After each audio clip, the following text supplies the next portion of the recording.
भारत, वही भारत जिसे सोने की चिड़िया कहा जाता था, जिसकी चमक विश्व के कोने कोने तक पहुंचती थी और लोग विश्व गुरु के रूप में पूजते थे। शायद यही वजह थी कि भारत की चमक से कुछ लोगों की आंखें चौंधियाने लगी और फिर उन लोगों ने भारत और भारत के अस्तित्व को खत्म करने का घृणित ख्वाब देखा। चाहे मुगल रहे हों या अंग्रेज, जिनसे जितना बन सका उन्होंने भारत को उतना लूटा। किसी ने तनिक भी कसर न छोड़ी भारत के अस्तित्व को मिटाने की। और एक दौर ऐसा भी आया जब भारत सचमुच में टूटने लगा था। उसकी सांसें मानो उन आक्रांताओं और उन गोरों की मुट्ठी में थी।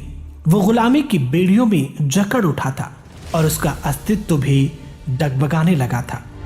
पर कहते हैं ना कि फानूस बन के हिफाजत जिसकी हवा करे, वो शमा क्या बुझे जिसे रोशन खुदा करे।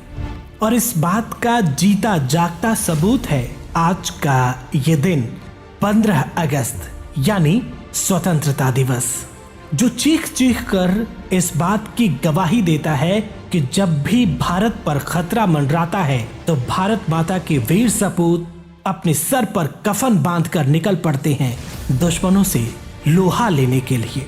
दोस्तों, भारत भले ही 15 अगस्त 1947 को आजाद हुआ था, लेकिन इस आजादी को पाने की लड़ाई तो सैकड़ों साल पहले ही शुरू हो चुकी थी। सन 1600 के बाद से ही अलग अलग तौर पर गुलामी से लड़ने की कोशिशें जारी रहीं, लेकिन समवेत भारत का स्वर 1857 के गदर के बाद ही उठा।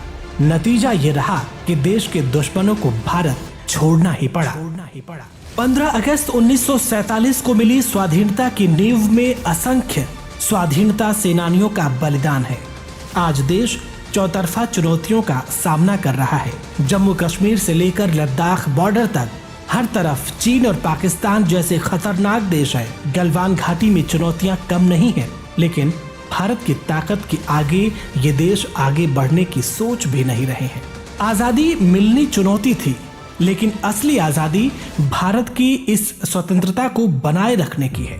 भारत के लोकतंत्र को बेहतर करने और स्वस्थ लोकतांत्रिक माहौल देने की है। हमें स्वतंत्रता दिवस के पावन पर्व पर अमर स्वतंत्रता सेनानियों के प्रति और कृतज्ञ होना चाहिए। इसलिए केजीएमयू गूंज आपसे ये कहता है कि देश की आजादी का जश्न मनाएं, पर अमर जवान शहीदों और उनके बलिदानों को भूल न जाएं। रेडियो केजीएमयू गूंज की तरफ से आप सभी को स्वतंत्रता दिवस की ढेरों शुभकामनाएं। सुनते रहिए 89.6 मेगाहर्ट्ज की फ्रीक्वेंसी पर रेडियो केजीएमयू गूंज। जय हिंद, जय भारत।